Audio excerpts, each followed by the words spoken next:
Make it 8 losses in a row and counting for our Boston Bruins.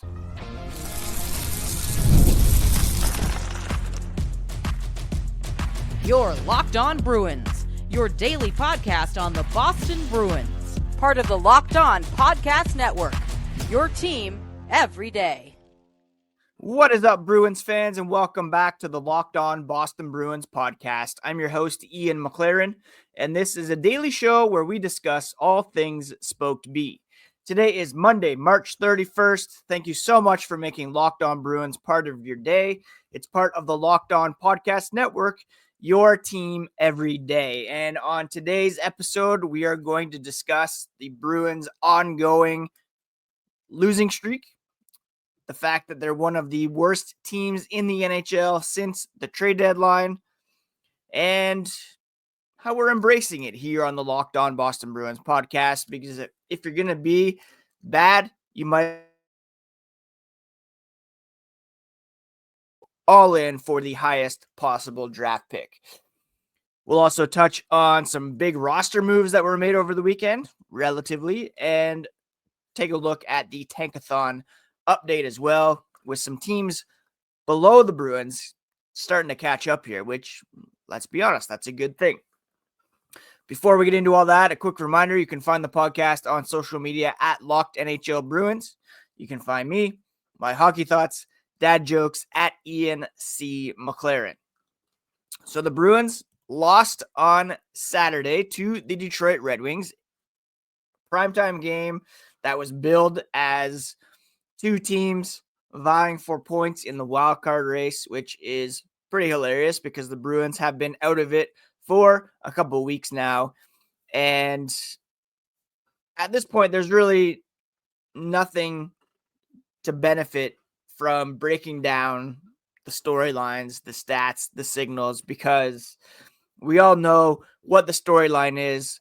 The stats are kind of non-existent. This team can't really score.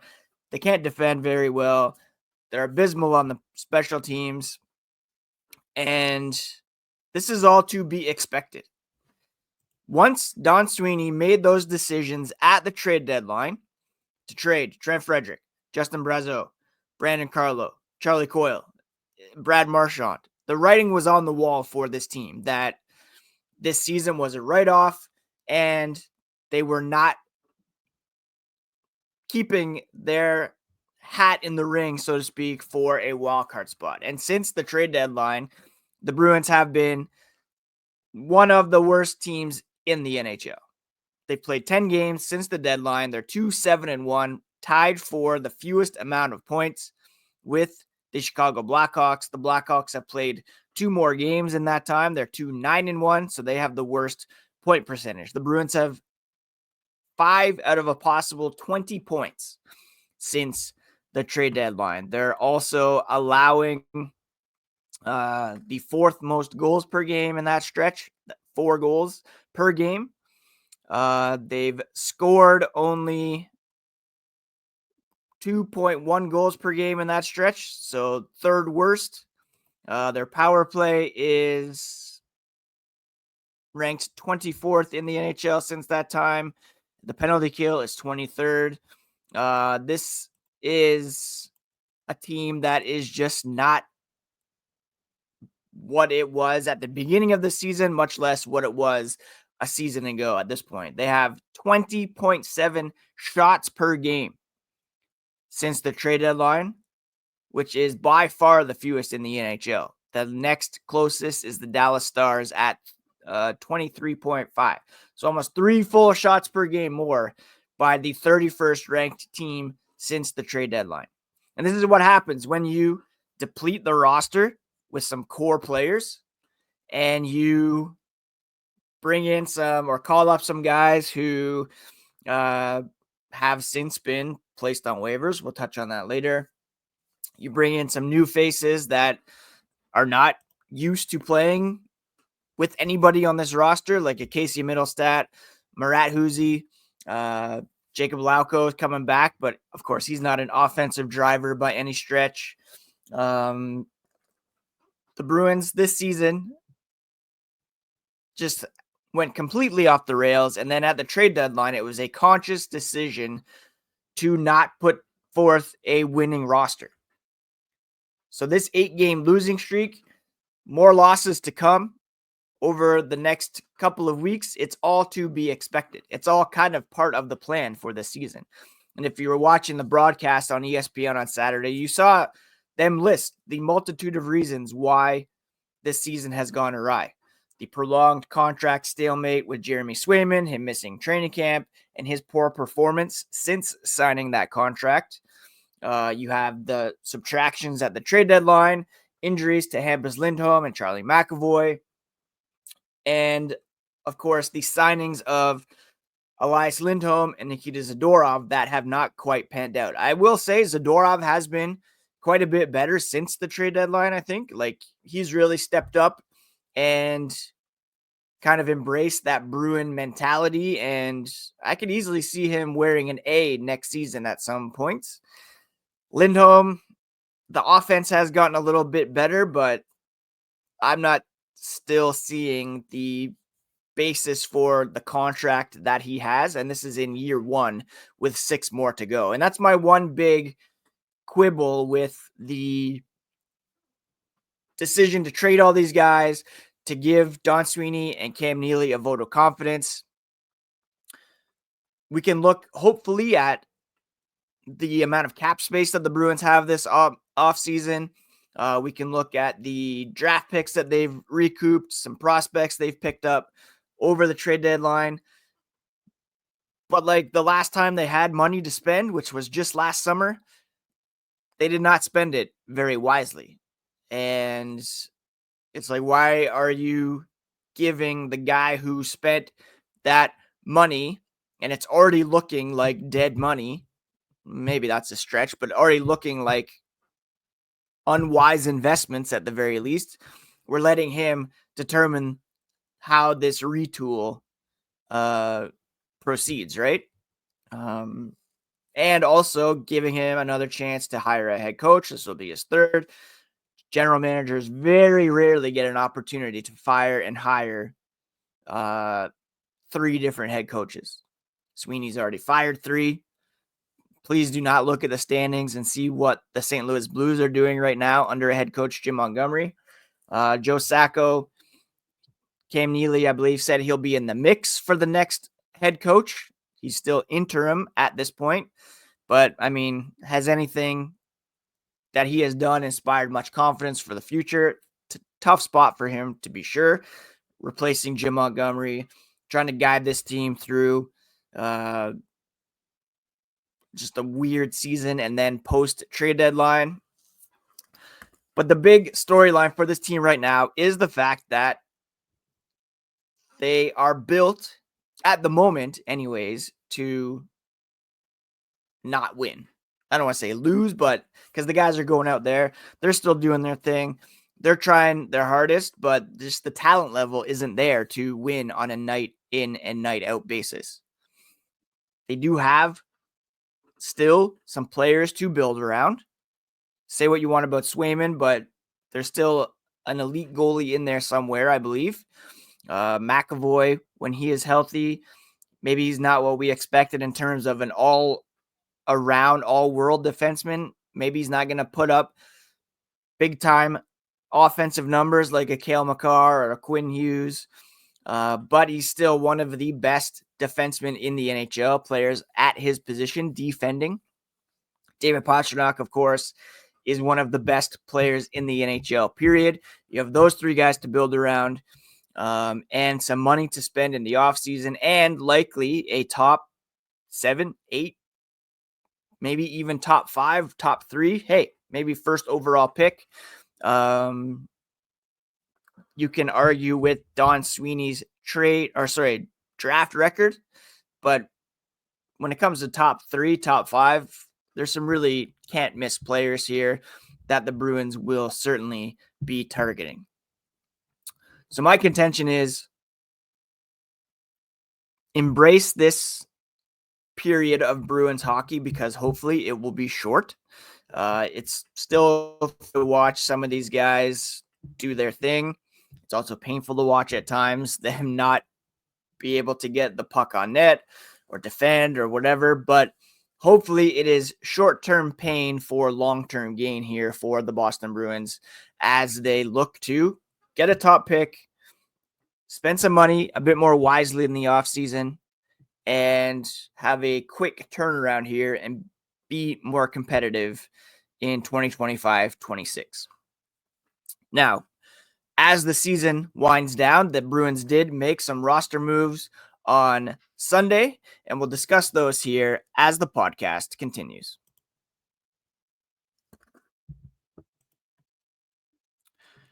March Madness is here, the Final Four is set, and FanDuel is giving you the chance to get in on the action like never before. Right now, new customers can get $200 in bonus bets when your first $5 bet wins. That's 200 extra bucks to use on everything from buzzer beaters to Cinderella stories and even who's cutting down the nets. I've got my eye on, well, all four of the number one seeds have moved on. I've got my eye on my favorite, and FanDuel makes it easy to back them with spreads, totals, and game props. With tournament games happening almost every day, there's always something exciting to bet on. And the FanDuel app is simple to use. When you win, you get paid instantly with no waiting around. Visit FanDuel.com to get in on the college hoops action all tournament long. You can also visit there for NHL, NBA, Major League Baseball as well. It's all available at FanDuel.com.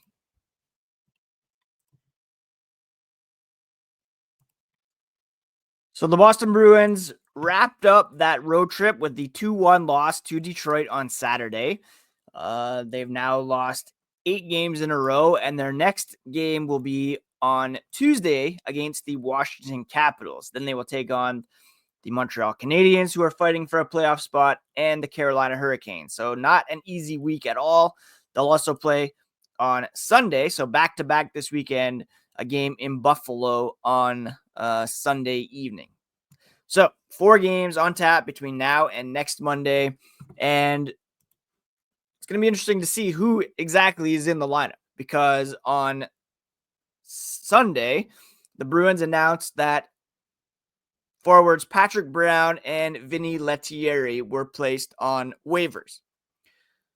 Both players were in the lineup very recently, and while you are not able to play for a team that picks you up on waivers in the playoffs after the trade deadline, I'm not sure if that translates to the AHL. So teams could potentially put in a claim for some bodies down the stretch or to shore up their AHL rosters for the playoffs. We'll see if that happens or if they just slide through waivers. That will be announced at 2 p.m. here on Monday afternoon.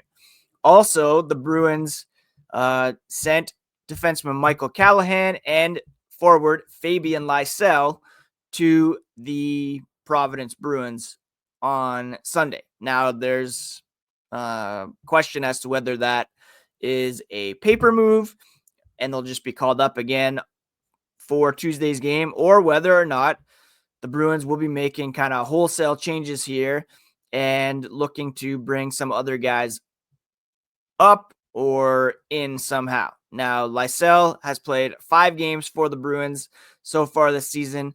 He is yet to record a point, and he had, let's see here, how many shots did he have? 9 shots over those 5 games. So he was getting the puck on net.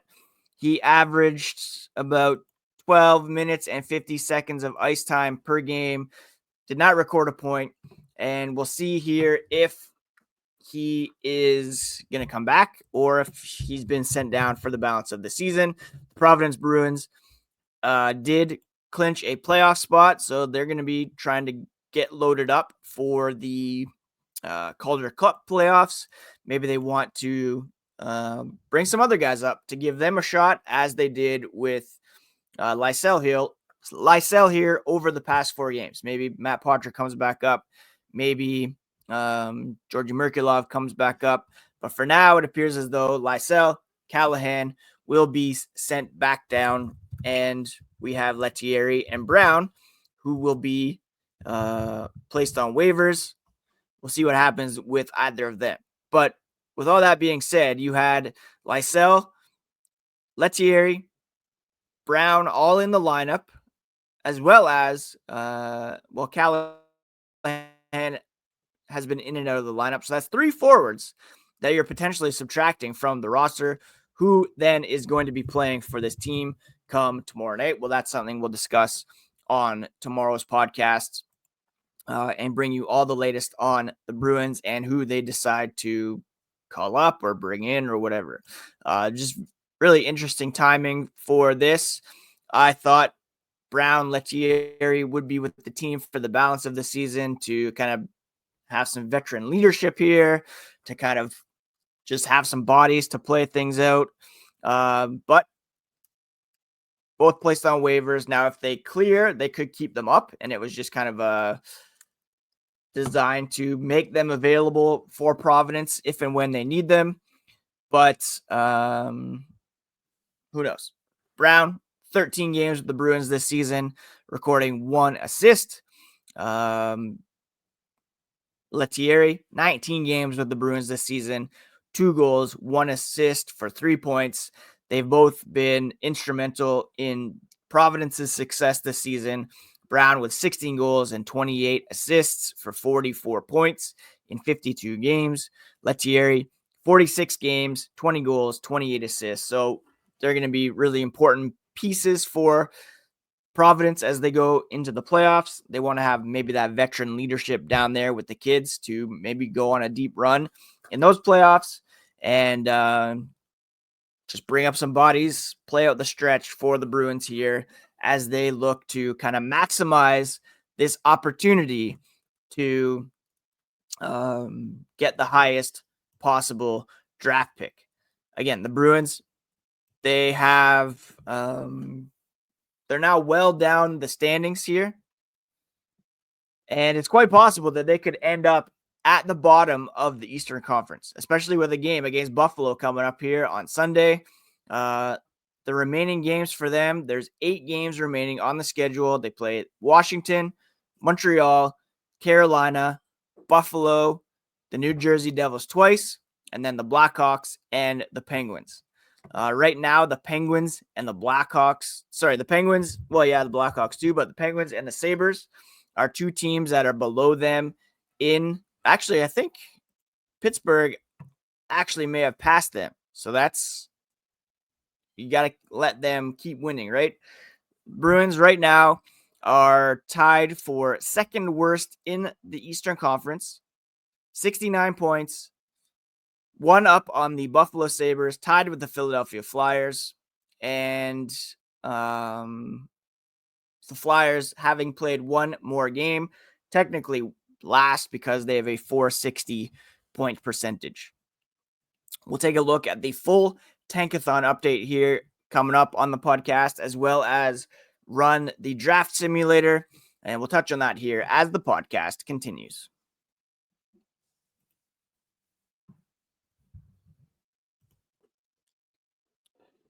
With the Bruins now having lost 8 in a row and some other teams doing them a solid by winning some games. Pittsburgh Penguins are 6-3-1 over their past 10. The Buffalo Sabres are 6-4. The Philadelphia Flyers have won a couple games since letting go of John Tortorella. Matvei Michkov just coming alive under a new head coach. All of these teams have the potential to pass the Bruins here in the last couple weeks of the season. Unfortunately, there are 4 teams in the Western Conference that have already been eliminated from the postseason and have fewer points than the Bruins, far fewer in the case of the Predators, Blackhawks, Sharks. So it's going to be very difficult for the Bruins to finish in the bottom 3, but it's very possible that they could finish in the bottom 5 at the very least. And right now, they are in 7th worst record in the NHL. They have a 6.5% chance of getting the first overall pick, a 6.7% chance of getting the second overall pick, a 44.4% chance of getting the 7th overall pick, and a 36.5% chance of getting the 8th overall pick. Finally, a 5.6% chance of getting the 10th overall pick. 9th overall pick. That would be, of course, disastrous. What we want to see is the Bruins moving up in the draft because there is a boatload of talent at the top of this draft that the Bruins could benefit from beginning as early as next season. We know the prospect pipeline is very thin.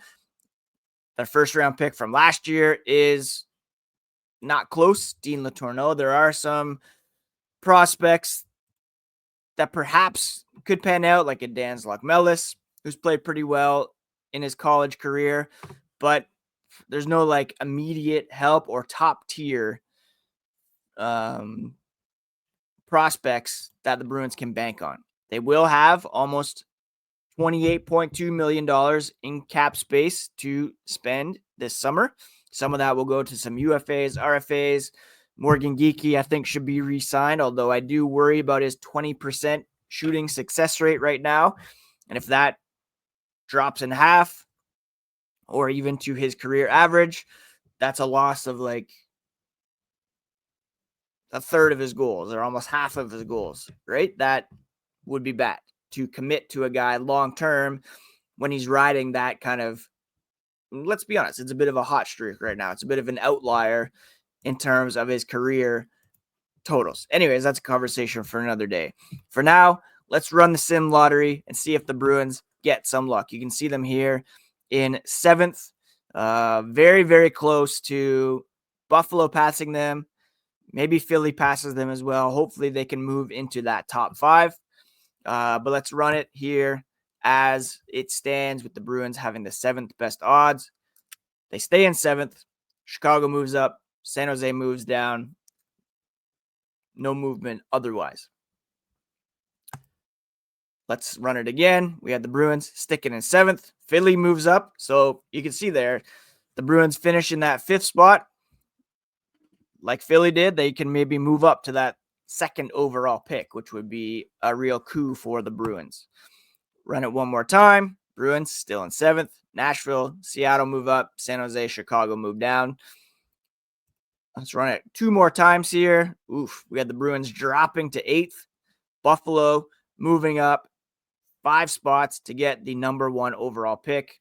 That's what I'm saying. You want to get higher odds so that there's a better chance of moving up, like the Sabres have done here. Let's run it one more time. See if the Bruins get any luck. No, they move down 2 spots to number 9. So that's 7, 7, 7, 8, 9.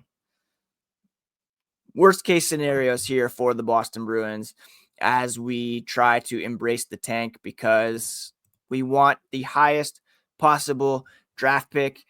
And this is all by design at this point. If you're expecting the Bruins to remain competitive and to win games down the stretch, I mean, fine. If you're rooting for that, good for you. That's amazing.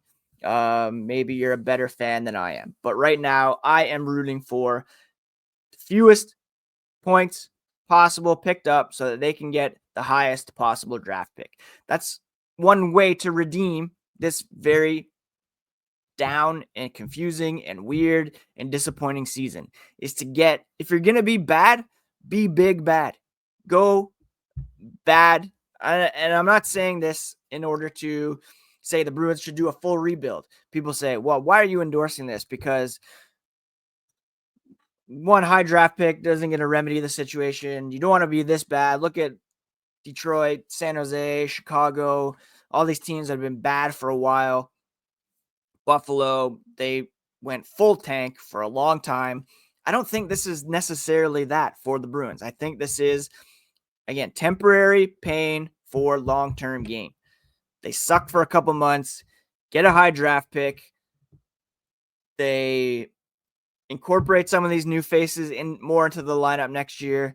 You get better years out of Zadorov and Lindholm. You spent some big money in free agency on a Mitch Marner or a Nikolai Ehlers or whoever.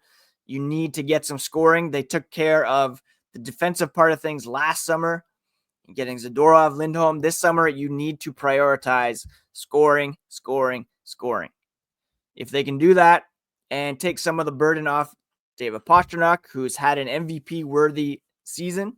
And if you can spread things out, get some secondary, third level offense, get better goaltending from Jeremy Swayman, healthy years from Charlie McAvoy and Hampus Lindholm, they could be pretty decent next year, a playoff team at the very least. So it's temporary pain for long-term gain here. And on tomorrow's podcast, we will discuss what the lineup might look like for tomorrow's game against the Capitals, preview that game, bring you all the latest on the black and gold, because that's what we do here on the Locked On Boston Bruins podcast. Check out Locked On NHL next. You can get daily league-wide stories that matter with local coverage you love from Locked On. Find Locked On NHL on YouTube or wherever you listen to podcasts. Same with Locked On Boston Bruins. Please hit that like button if you're watching on YouTube, subscribe, and on your favorite podcast app so that you never miss a thing. Happy Monday, friends. Take care of yourselves. Take care of each other. We'll talk to you here on the next episode of Locked On Boston Bruins.